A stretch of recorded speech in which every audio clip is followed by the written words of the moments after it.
ప్రశ్నకి అధికారులు సరైనటువంటి సమగ్రమైనటువంటి సమాచారం ఇవ్వకపోవటం వలన జరిగినటువంటి సంఘటనలో మరి డిప్యూటీ మేయర్ గారు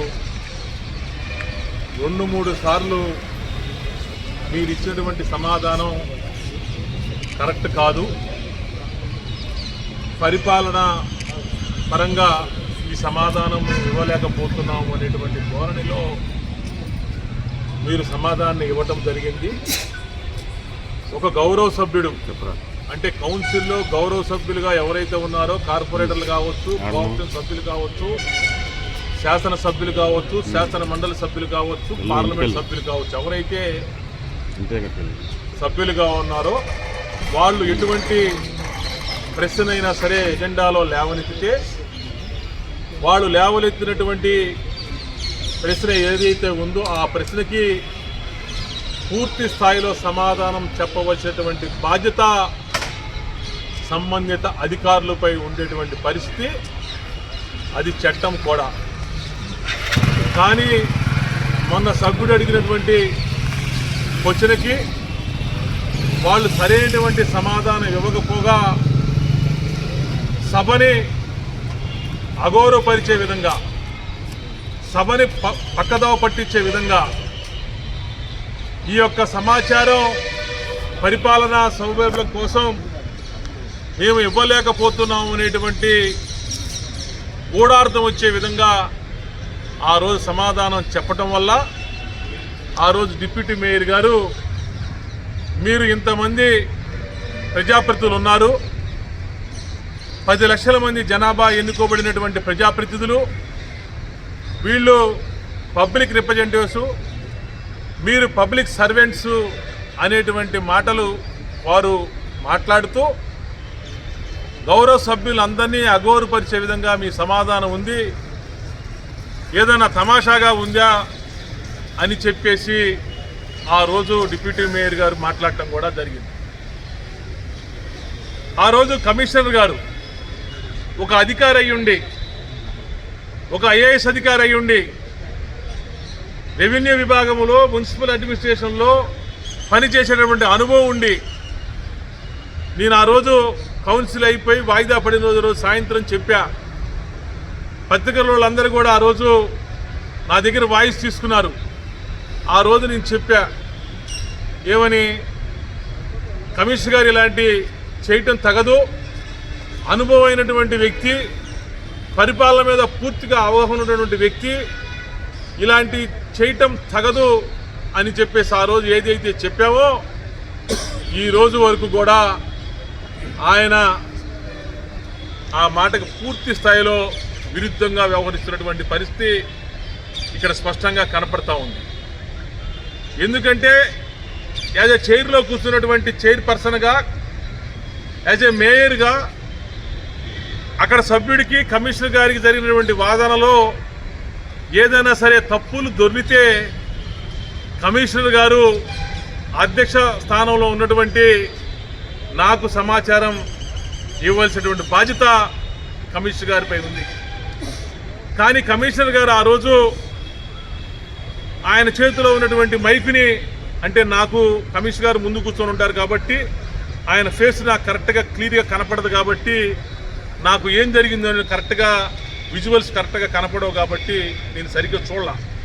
తర్వాత మీడియా ప్రతినిధులు వీడియోస్ పంపించడం వల్ల నేను చూశాను, క్లియర్గా నాకు అర్థమైంది. ఆ రోజు ఆయన చేతిలో ఉన్నటువంటి మైకుని అలా టేబుల్ మీద పడేసి, ఆయన చేతిలో ఉన్నటువంటి టేబుల్ మీద ఉన్నటువంటి పేపర్స్ తీసుకొని ఇలా నలిపేసి ఆవేశంగా ఆయన వెళ్ళినటువంటి విధానం చూస్తూ ఉంటే చాలా బాధ కలుగుతూ ఉంది. ఎందుకంటే నిన్నే చూసా, 32 సంవత్సరాలు నేను సర్వీస్ చేశాను, అనేక చోట్ల నేను ఉద్యోగ బాధ్యతలు నేను స్వీకరించాను, నాకు పూర్తి స్థాయిలో నాకు అవగాహన ఉందనేటువంటి పద్ధతిలో కమిషనర్ గారు మాట్లాడటం కూడా జరిగింది. ఇది వాస్తవం అని చెప్పేసి కూడా నేను చెప్తా ఉన్నా. కానీ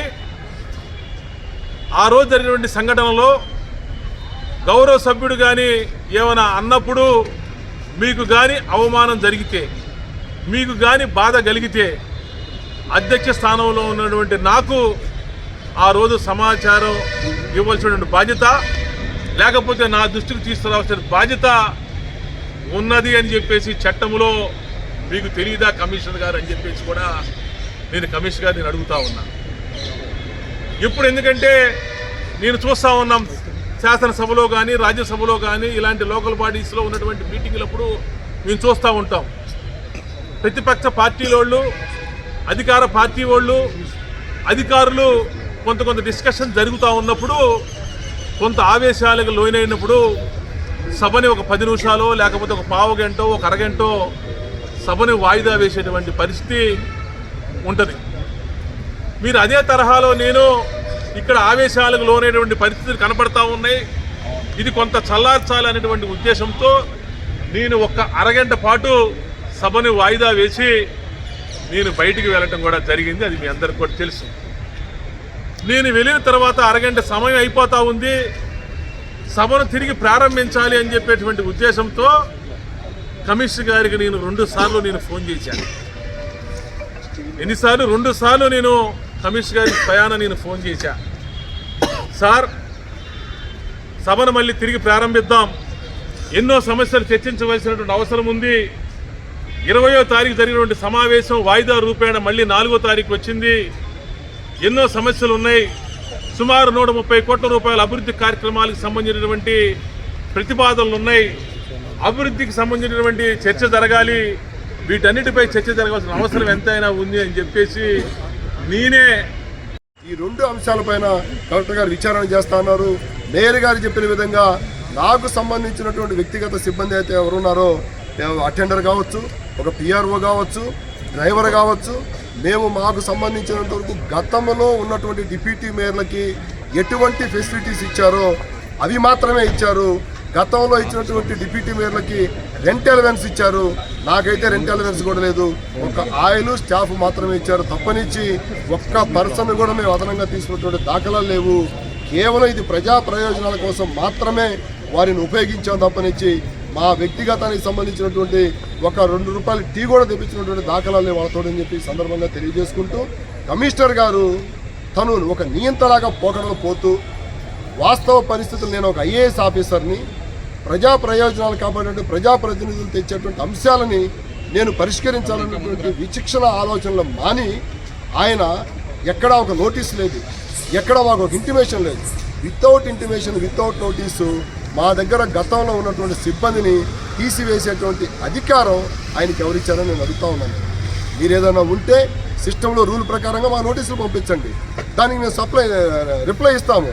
దానికి మీరు సాటిస్ఫై కాకపోతే మీరు డెసిషన్ తీసుకోండి, తప్పులేదు. అంతే తప్పనిచ్చి ఏకపక్ష నిర్ణయాలతోటి నిన్న జరిగినటువంటి కౌన్సిల్లో జరిగినటువంటి అంశాలు ఏదేదో వేరే విషయాలన్నీ కూడా ప్రజాప్రతినిధులు మాట్లాడతారు కాబట్టి వాటిల్లో మాకు ఇబ్బందులను ఉద్దేశంతో సభను పక్కదోవ పట్టించే విధంగా సభను అవమానపరిచినటువంటి విధానాన్ని కలెక్టర్ గారి దృష్టికి తీసుకొచ్చాం.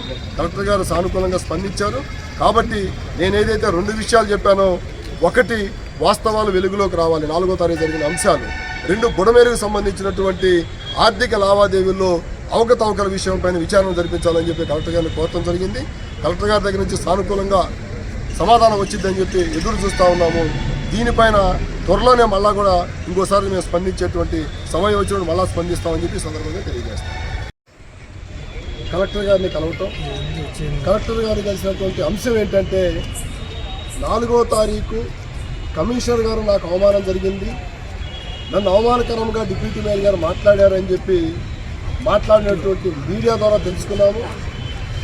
అట్లానే కాకుండా కమిషనర్ గారు కింద ఉన్నటువంటి సిబ్బంది మొత్తాన్ని కూడా కౌన్సిల్ హాల్లో ఏం జరిగిందనేటువంటి వాస్తవాలని రికార్డులు చూసుకోకుండా, పరిశీలించకుండా కమిషనర్ గారు చెప్పారని చెప్పి కింద ఉన్నటువంటి సిబ్బంది మొత్తం కూడా రోడ్డు మీదకి వచ్చి ధర్నాలు చేస్తూ ఉంటే, నిరసన తెలియజేస్తూ ఉంటే, అసలు నగరపాలక సంస్థలో ఏం జరుగుతుంది, అసలు వాస్తవాలు ఎవరైనా చూస్తున్నారు లేదనే విషయాలు కూడా కలెక్టర్ గారి దృష్టికి తీసుకెళ్లే క్రమంలో ఈరోజు నేను కలెక్టర్ గారిని నేను అడిగింది ఏంటంటే, 4వ తారీఖు జరిగినటువంటి ప్రతి అంశం పైన నేను వచ్చి అడుగుతా ఉన్నా. కమిషనర్ గారు ఏమంటున్నారు, డిప్యూటీ మేయర్ గారు ఇలా మాట్లాడారు అని అడుగుతా ఉన్నాడు. మరి వాస్తవంగా కమిషనర్ గారు వచ్చి కలెక్టర్ గారికి కంప్లైంట్ పెట్టాలి, ఇట్లా డిప్యూటీ మేయర్ గారు ఈ విధంగా చేశారని. నేను వచ్చి వాళ్ళ కలెక్టర్ గారికి కంప్లైంట్ పెడతా ఉన్నా. ఏమడిగానంటే కలెక్టర్ గారిని, కలెక్టర్ గారు మేడం గారు 4వ తారీఖు జరిగినటువంటి ప్రతి అంశం పైన ఒక కమిటీ వేసి, ఒక నిజ నిర్ధారణ కమిటీ వేసి వాస్తవాలను బయటికి తీసుకురండి. అసలు ఆ రోజు ఏం జరిగింది, డిప్యూటీ మేయర్ గారు ఏమన్నారు, కమిషనర్ గారు ఎలా ప్రవర్తించారు, ఈ విషయాలు ప్రజలకు తెలియజేయాలని చెప్పని నేనే స్వయంగా వచ్చి ఒక కమిటీ వేయమని చెప్పని అడగటం కూడా జరిగింది. ఈ కమిటీ ఏ నిర్ణయం అయితే తీసుకుంటుందో ఆ నిర్ణయంలో కనుక డిప్యూటీ మేయర్ మాట్లాడినటువంటి భాష కనుక తప్పు అని చెప్పని కనుక నిర్ధారణ అయితే నా మీద తీసుకునే చర్యలు నేను సిద్ధంగా ఉన్నా. అదేవిధంగా కమిషనర్ గారు ప్రవర్తించినటువంటి తీరు కనుక తప్పు అని కనుక వాళ్ళు నిర్ధారణ చేసినట్లయితే కమిషనర్ గారి పైన కూడా చర్యలు తీసుకోమని చెప్పి ఈరోజు కలెక్టర్ గారిని కలవటం, కలెక్టర్ గారిని కలిసిన తదుపరి వారి ద్వారాగా రిసీవ్డ్ కాపీ కూడా తీసుకున్నాము. ఇదే కాకుండా నిన్న నేను రెండో విషయం చెప్పాను, నేను బుడమేరు వాగుకు సంబంధించినటువంటి విషయం కూడా చెప్పాను. ఈ బుడమేరు వాగుకు సంబంధించిన విషయంపై కూడా కలెక్టర్ గారిని ఎంక్వైరీ చేయమని చెప్పని కలెక్టర్ గారిని కోరటం జరుగుతూ ఉంది. చెప్పాను నేను, ఏం చెప్పానంటే సెప్టెంబర్ 2వ తారీఖు నుంచి సెప్టెంబర్ 10వ తారీఖు దాకా 17 లక్షల ఫుడ్ ప్యాకెట్లు గుంటూరు నగరం నుంచి విజయవాడకు వెళ్ళింది. ఈ వెళ్ళినటువంటి క్రమంలో ప్రజాప్రతినిధుల యొక్క భాగస్వామ్యం అంటే 57 మంది కార్పొరేటర్ల భాగస్వామ్యం ఎక్కడా లేదు. లోకల్గా ఉన్నటువంటి స్థానిక శాసనసభ్యులు ఎమ్మెల్యేల భాగస్వామ్యం ఎక్కడా లేదు. ఇక్కడ ఉన్నటువంటి కేంద్ర మంత్రి గారు ఎంపీ గారి యొక్క భాగస్వామ్యం ఎక్కడా లేదు. వీళ్ళ భాగస్వామ్యం ఎక్కడా లేదు. మీడియాలో కూడా ఎక్కడా తెలియదు. గుంటూరు నగర ప్రజలకు ఎవరికీ తెలియదు. తెలియకుండా సెప్టెంబర్ 2వ తారీఖు నుంచి 9వ తారీఖు దాకా అంటే సుమారుగా 7 రోజుల్లో 17 లక్షల ఫుడ్ ప్యాకెట్లు, 13 లక్షల పాల ప్యాకెట్లు, 3 లక్షల వాటర్ బాటిల్స్ ఇక్కడి నుంచి ఏ విధంగా బుడమేరులో ఉన్నటువంటి ప్రజలకు చేరినాయి, ఆ చేర్చిన విధానం ఎలాగ చేరింది అనేటువంటి విషయాలు వెలుగులోకి రావాల్సినటువంటి అవసరం ఎంతైనా ఉందని చెప్పి కలెక్టర్ గారిని కలిసి ఎంక్వైరీ చేయమని చెప్పని విచారణ చేసి ఎవరైతే అవకతవకలకు పాల్పడ్డారో, ఆర్థికంగా నగరపాలక సంస్థ ఖజానాకి గండి కొట్టారు, నగరపాలక సంస్థ ఖజానా కాకపోవచ్చు రాష్ట్ర ప్రభుత్వానికి కూడా అప్రతిష్ట పాలు తెచ్చే విధంగా ఎవరైతే వ్యవహరించారో వారిపైన కఠిన చర్యలు తీసుకోవాలని చెప్పి కలెక్టర్ గారికి ఇవాళ ఈ బుడమేరు వాగుకు సంబంధించిన దానిపైన కూడా ఎంక్వైరీ చేయమని చెప్పి అడగటం జరిగింది. దానికి కలెక్టర్ గారు సానుకూలంగా స్పందించి